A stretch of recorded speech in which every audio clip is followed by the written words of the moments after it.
was once a Dax cavalrywoman, the lover of an Orican couple named Corfel and Aurelia. What was her name? We do not know, but they never used it. They called her by many pet names, though. For an exotic pet she was to them. Little Sweetness, Tender Petal, Wild Rider. Had a mere Dax been known to be engaging in relations with her betters, she would have been executed on the spot. But the couple's power and influence was such that the affair would never be publicly addressed. Still, they feared to use her name, for names have power. Many gifts they gave her, fine armor, rubido rings, and a horse of her own, on the condition that she never ever named it. Names were for people, not possessions. So long as it remained a mere nameless thing, she would never love it more than them. But the rider could not bear to deny her friend the simple kindness of a name. So she whispered into its ear, "You are Rakani, freshness after rain." And just as the couple had feared, she came to love the horse dearly. This was intolerable to them. The horse had to go. An accidental impalement was arranged.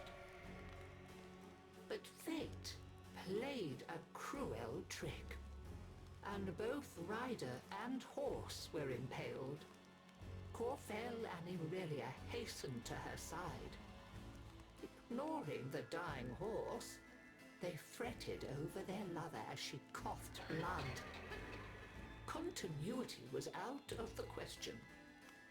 In desperation, they turned to a certain expert and pleaded with him to let her live forever.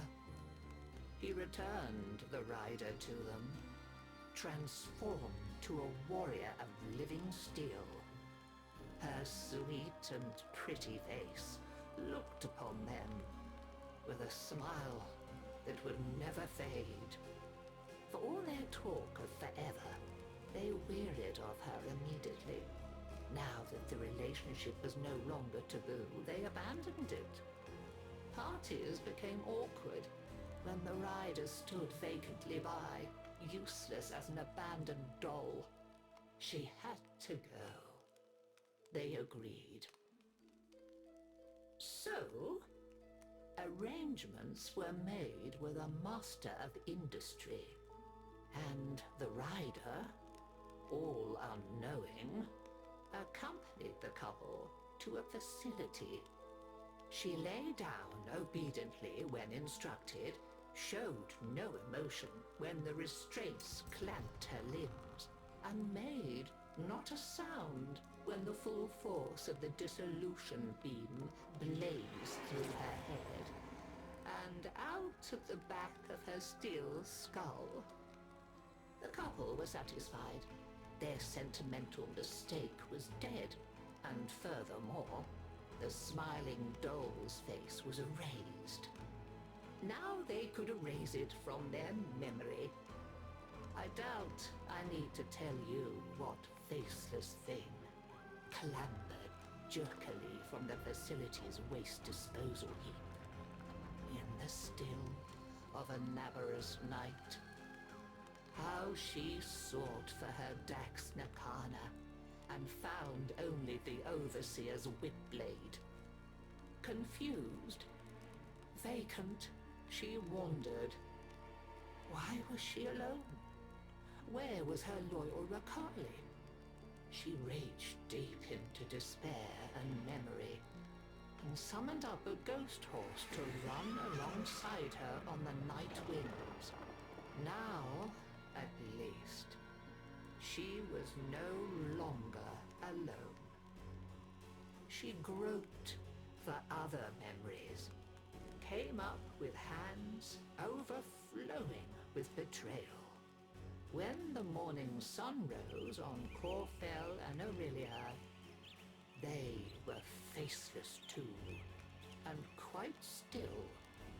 After that, she wandered without purpose, and the legend of the Hollow Rider grew.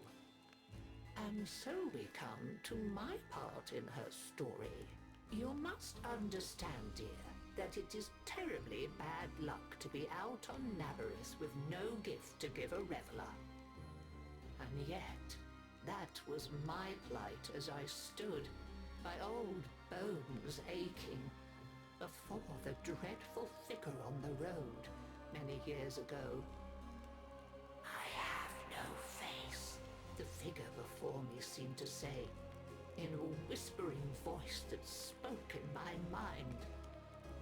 I have no name, only a need, and you come before me empty-handed this Navarus night. I do have one thing to give, if it please you, I said to her. My name. When you ride away, you shall be Dagath, and I shall be only grandmother. And that is the story of how I lost my name and kept my head. Though many others have since lost theirs. For with her name came a new purpose. Dagath, you see, means the mirror that accuses. They say that none can now look into the gulf where once her face was, without their own sins rising to accuse them, and a swift, sharp sentence following.